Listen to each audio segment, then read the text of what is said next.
नमस्कार दोस्तों, स्वागत है आपका अपने YouTube चैनल आज़ाद BS क्लासेज पर। और आज हम अपने इस वीडियो में इंट्रागेटिव सेकंड, इसके पहले कि हमने आपको फर्स्ट असर्टिव और फर्स्ट टाइप का जो इंट्रागेटिव है उसको हमने हेल्पिंग वर्ब जो थी उसको हमने आपको बताया था, अच्छी तरीके से समझाया था। अगर आपने वो वीडियो नहीं देखा है तो आप पीछे इस वीडियो को पार्ट 1, 2 में देख सकते हैं। तो आज हम पढ़ने वाले हैं इंट्रागेटिव जो सेकेंड टाइप है। सेकेंड टाइप का मतलब WH फैमिली, यानी कि सेकेंड टाइप में वो सेंटेंस मिलेंगे शुरुआत में जो WH फैमिली से बने होंगे, जैसे वाट है, वेयर है, व्हेन है, व्हाई है, विच है, हाउ है। ऐसे ही जितने भी हमारे पास में WH फैमिली के वर्ड होंगे उनको हम उनकी एक्टिव से पैसिव किस तरीके से बनती है उसे बड़े ही आसानी के साथ में हम पढ़ेंगे और आसानी के साथ में इसे हम सीखेंगे किस तरीके से इस कॉन्सेप्ट में एक्टिव से पैसिव बनती है।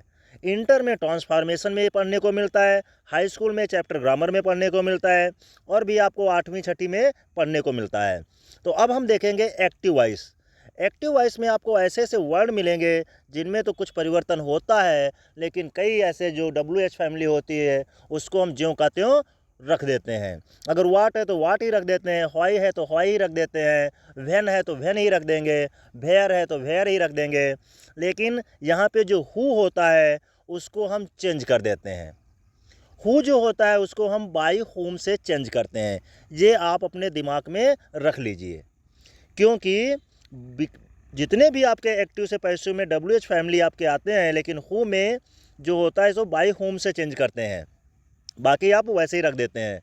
यहाँ पर इसका स्ट्रक्चर समझ लीजिए, जैसे कि हमने यहाँ पर अपने आप में एक्टिव जो है, तो एक्टिव का जो जब होगा तो हु पहले होगा, उसके बाद में हेल्पिंग वर्ब होगी, उसके बाद में मेन वर्ब होगी, जैसा भी टेंस होगा वैसे ही मेन वर्ब होगी। अगर प्रेजेंट का है, प्रेजेंट में अगर आप इंडेफिनिट में देखोगे तो डू या डज और उसके साथ में आती है मेन वर्ब की फर्स्ट फॉर्म। और अगर आप पास्ट इंडेफिनिट में देखते हो तो वहाँ पे डिड आती है और वहाँ पर भी होती है मेन वर्ब की फर्स्ट फॉर्म। तो कर यानी कि टेंस के अनुसार यहाँ पे मेन वर्ब यूज होती है। जैसे कि हम देखेंगे परफेक्ट है तो परफेक्ट में हमेशा थर्ड फॉर्म लगती है।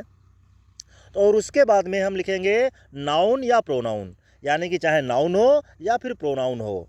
तो नाउन प्रोनाउन आप अच्छी तरीके से जानते हैं, जो नाम होते हैं वो नाउन होते हैं। प्रोनाउन जो होता है जैसे ही है, सी है, इट है, ये सब जो दे है, वी है, आई है, ये सब प्रोनाउन होते हैं। जो नाउन की जगह पर यूज किए जाएँ उन्हीं को हम प्रोनाउन कहते हैं।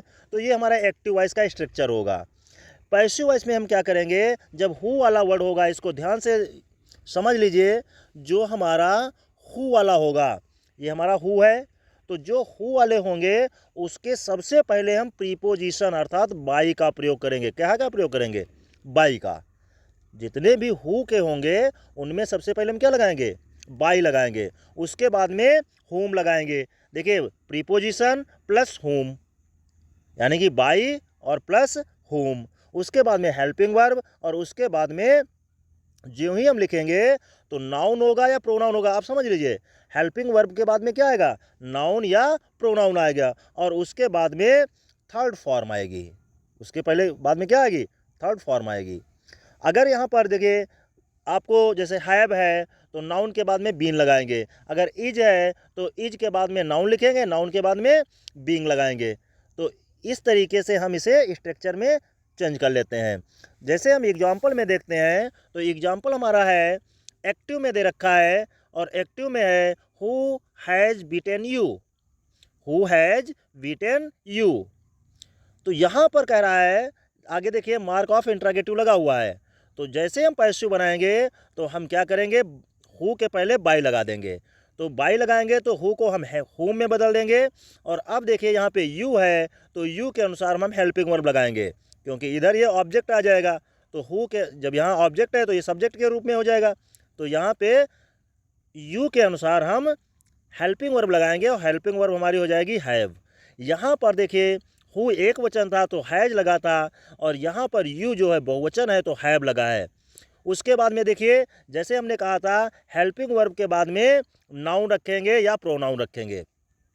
यहाँ पर देखिए हेल्पिंग वर्ब के बाद में हमने क्या रखा है, प्रोनाउन रखा है। यू है, यू प्रोनाउन है तो यू हमने रखा है। और यू के बाद में देखिए प्लस बी की फॉर्म, बी की मतलब अब यहाँ पे जहाँ हैव होगा, हैड होगा, हैव होगा, हैज होगा, वहाँ पे बीन लगता है। Is, are, am, was, were, इनके साथ में क्या लगेगा, इनके साथ में बीइंग लगता है। और शैल है, विल है, इनके साथ में बी लगता है। तो उसके बाद में हम क्या बी की फॉर्म लगाएंगे, बीन हो जाएगा। यानी कि by whom have you been. अब वर्ब की थर्ड फॉर्म लगाएंगे, वर्ब की थर्ड फॉर्म जो है बीट की बीटेन होती है, तो यहाँ पर हो जाएगा बीटेन। करेक्ट हो गया। इस तरीके से आप समझेंगे। अगला एग्जाम्पल देखते हैं और उसके पहले इसको हम और अच्छी तरीके से समझ लेते हैं। जैसे यहाँ पे लिखा हुआ है how much does he love her mother. How much कितना, डज यहाँ पर हेल्पिंग वर्ब है, ये हमें दिखाती है कि ये जो टेंस है ये हमारा प्रेजेंट इंडिफिनिट का है। तो यहाँ पर डज क्या है, प्रेजेंट इंडिफिनिट को इंगित करता है। तो how much does she love her mother, वह अपनी माँ से कितना प्रेम करती है।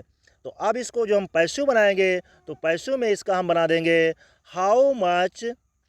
अब समझ लीजिए हाउ मच नहीं चेंज हुआ, हाउ मच का हाउ मच ही है।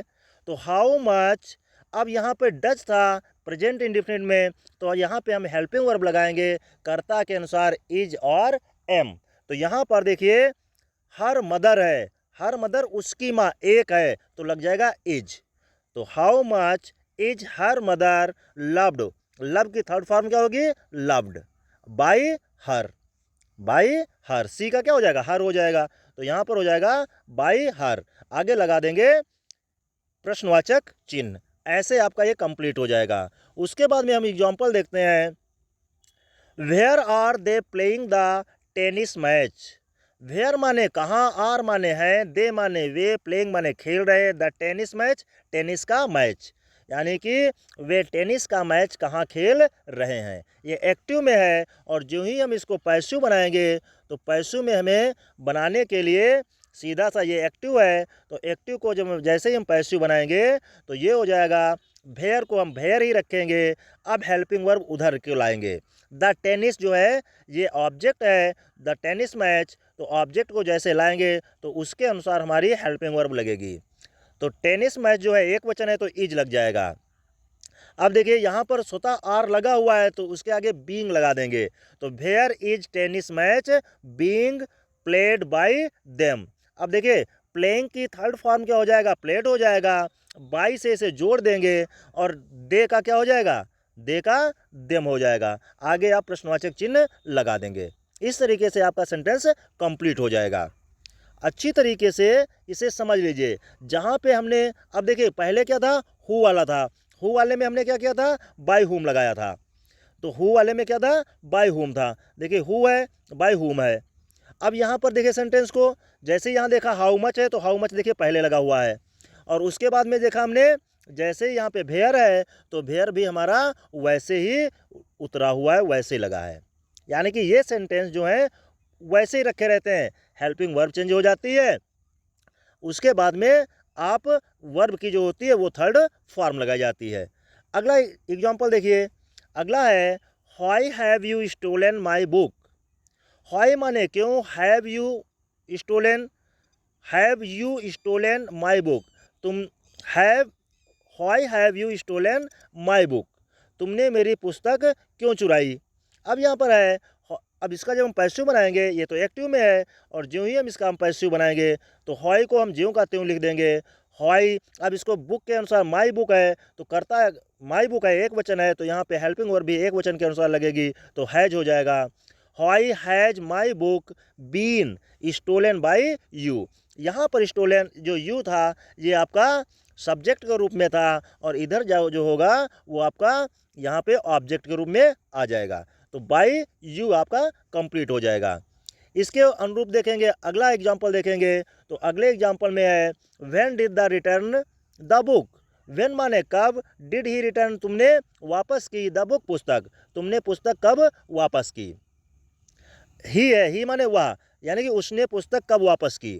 तो यहाँ पर इसका जब हम पैसिव बनाएंगे, ये हमारा सेंटेंस जो है ये एक्टिव में है, और जैसे ही इसको हम पैसिव बनाएंगे तो पैसिव में हो जाएगा, व्हेन को वैसे ही लिख लेंगे जैसे व्हेन लिखा था, व्हेन। अब ये पास्ट इंडिफिनिट का है, डिड है, तो यहाँ पर हो जाएगा was, when was the book returned the book, when was the book, when was the book. अब देखिए यहाँ पे कंप्लीट हो जाए, when was the book returned, अब यहाँ पे बाय आ जाएगा, ये इनकरेक्ट है, समझ लीजिए इसको, ये क्या है, इनकरेक्ट है, प्रिंट ये गलत है, समझिए।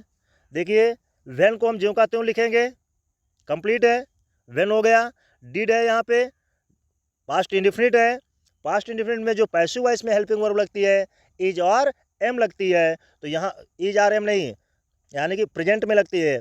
उसके बाद में हम देखेंगे पास्ट में, तो वाज वेयर लगता है, पास्ट में क्या लगता है, पास्ट में लगता है वाज और वेयर। जैसे हम पास्ट में पढ़ेंगे पास्ट इंडिफिनिट का पैसिव, तो वहाँ पे कर्ता के अनुसार वाज और वेयर का प्रयोग होता है। तो अब देखिए यहाँ पर द बुक है, एक वचन है, तो वाज लग जाएगा, when was the book returned, अब यहाँ पे बाई लग जाएगा, बाई, और यहाँ पे क्या था, ही था, तो यहाँ पर क्या हो जाएगा, हिम हो जाएगा। ये आपका कंप्लीट हो जाएगा, ये मिसप्रिंट है। इस तरीके से आप कंप्लीट करेंगे, यानी कि when was the book returned by him, ऐसे ये कंप्लीट हो जाएगा। इसके बाद में देखते हैं, अदर में एग्जांपल लेते हैं, और अदर में एग्जांपल देखते हैं, who taught English, who taught English, who वाले अभी हमने आपको बताए थे, हु को हम बाय होम से बनाते हैं। तो इस तरीके से हम कंप्लीट कर लेंगे। जो ही हम आगे देखेंगे तो इन सेंटेंसों को जितने भी हु वाले होंगे इनमें हम आसानी के साथ में बाई होम लगा देंगे, और बाई होम से बन जाते हैं सेंटेंस। अगला कह रहा है हु टॉट द इंग्लिश, तो ये हो जाएगा by whom was English taught you, प्रश्नवाचक चिन्ह लगा देंगे।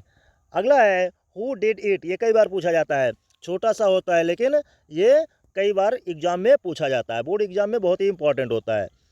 अब हु डिड इट, अब बच्चे क्या लेते हैं, यहाँ पे कहते हैं डिड है, अरे यार ये तो पास्ट इंडिफिनिट की हेल्पिंग वर्ब है, लेकिन नहीं, डू डिड डन ये मेन वर्ब के रूप में होता है, डू मान होता है करना, तो यहाँ पर है। अब इसको हम जब वही बनाएंगे तो ये हो जाएगा by whom was it done, did ये सेकंड फॉर्म है, यहाँ पर क्या हो जाएगा, थर्ड फॉर्म डन हो जाएगा। इस तरीके से हम आसानी के साथ में इसे बना लेंगे। जैसे अदर में एग्जांपल देखते हैं, और अदर में एग्जांपल हम लिखते हैं, जैसे लिखते हैं which book will you by, which book, which book, which book will you by, प्रश्नवाचक चिन्ह लगा देंगे। अब जैसे हम इसका पैसिव बनाएंगे तो पैसिव में बनाने के लिए हम इसे आसानी के साथ में बना लेंगे, इसको लिखेंगे। अब देखिए विच बुक पूरा सेंटेंस एक ही है, तो ये हो जाएगा विच बुक विल बी, क्या हो जाएगा, विल बी। अब देखिए विल के बाद में क्या आता है, बी आता है, बॉट, बाई की क्या होती है, बॉट होती है, तो ये हो जाएगा बॉट बाय यू। इस तरीके से ये कंप्लीट हो जाएगा। यहाँ पर बेटा प्रश्नवाचक चिन्ह जरूर लगा देंगे। तो इस तरीके से हम इसे कंप्लीट कर लेंगे। और अगला एग्जाम्पल अगर हम देखते हैं, और इस एग्जाम्पल में अपने आप में देखेंगे कि कितनी आसानी के साथ में हमारे एक्टिव से पैसिव बनते जाते हैं। जैसे हम लिखते हैं, अदर में एग्जाम्पल लेते हैं, और वो एग्जाम्पल हमारा जो होगा वो है, लेते हैं अदर में व्हाई डिड ही, व्हाई से लेते हैं, व्हाई डिड ही नॉट है, कोई इसमें दिक्कत नहीं होती, नॉट हम जान के लगा रहे हैं, नॉट राइट द एसे, प्रश्नवाचक चिन्ह लगा देंगे। अब इसकी जब हम पैसिव बनाएंगे तो ये हो जाएगा हमारा, ये बनेगा why was the essay, why was the essay, why was the essay not written, not written, not written by him, by him, प्रश्नवाचक चिन्ह लगा देंगे। तो जितने भी होंगे हमारे एग्जाम्पल या एक्सरसाइज में, उस तरीके से हम सभी को आसानी के साथ में बना लेंगे। बनाने के लिए हमें इन्हीं रूलों को फॉलो करना होता है। अब कोई भी सेंटेंस होगा और वो सेंटेंस आपका कंप्लीट होता चला जाएगा। इसके बाद में आपको हम इम्परेटिव बताएंगे और एक्सरसाइज इसकी हम खुद करवाते रहेंगे। जितनी भी आपकी एक्सीलेंट वगैरह हैं किताबें, उसकी हम एक्सरसाइज आपको करवाते रहेंगे। तो नमस्कार दोस्तों, वीडियो कैसी लगी आप कमेंट बॉक्स में देना, अपना सहयोग देना। अगर चैनल पर नए हो तो इसे चैनल को सब्सक्राइब कर लेना। जय हिंद।